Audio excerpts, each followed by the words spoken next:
Realme மொபைல்ல lock ஸ்கிரீன்ல எப்படி நேம் செட் பண்றது அப்படிங்கறத பத்தி தான் டீடைலா இந்த வீடியோல பார்க்க போறோம். பார்க்கறதுக்கு முன்பாக சேனலை சப்ஸ்கிரைப் பண்ணிருங்க.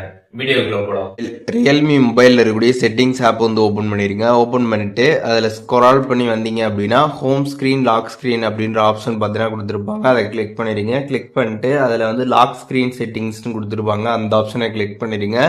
கிளிக் பண்ணதுமே அதில் லாக் ஸ்க்ரீன் சிக்னேச்சர் அப்படின்ற ஆப்ஷன் இருக்கும். அதை கிளிக் பண்ணிடுங்க. கிளிக் பண்ணிட்டு உங்களுக்கு என்ன நேம் வேணுமோ அதை நீங்கள் இங்கே டைப் பண்ணிக்கலாம். டைப் பண்ணிட்டு கீழே டன் ஆப்ஷன் இருக்கும். அதை கிளிக் பண்ணி டன் கொடுத்துருங்க. ஒன்ஸ் நீங்கள் கொடுத்ததுக்கப்புறம் பார்த்தீங்கன்னா உங்களுக்கு அந்த நேம் பார்த்தீங்கன்னா செட் ஆகிடும். செட் ஆனதுக்கப்புறம் நீங்கள் இப்போ உங்களோட லாக் ஸ்க்ரீனில் பார்த்தீங்க அப்படின்னா கீழே பார்த்தீங்கன்னா உங்களோட நேம் பார்த்தீங்கன்னா இந்த மாதிரி ஷோ ஆகும். நீங்கள் செக் பண்ணிக்கலாம். இந்த மாதிரி நேம் நீங்கள் செட் பண்ணதை பார்த்தீங்கன்னா எப்போ வேணாலுமே பார்த்தீங்கன்னா ரிமூவ் பண்ணிக்கலாம். இல்லை நீங்கள் வேறு எதுவும் சேஞ்ச் பண்ண நினச்சிங்கனாலும் அதே செட்டிங்ஸில் போய்ட்டு எப்போ வேணாலுமே பார்த்தீங்கன்னா நீங்கள் போய்ட்டு சேஞ்சுமே பண்ணிக்க முடியும். ஸோ இப்போது எப்படி ரியல்மி மொபைலில் லாக் ஸ்க்ரீனில் நேம் எப்படி செட் பண்ணுறது அப்படிங்கிற டீட்டெயில்ஸ் தெரிஞ்சிருப்பீங்க. இதில் எதுவும் டவுட் இருந்துச்சு அப்படின்னா கமெண்ட்ஸில் மென்ஷன் பண்ணுங்கள். நான் எல்லாருக்குமே ரிப்ளை பண்ணுறேன்.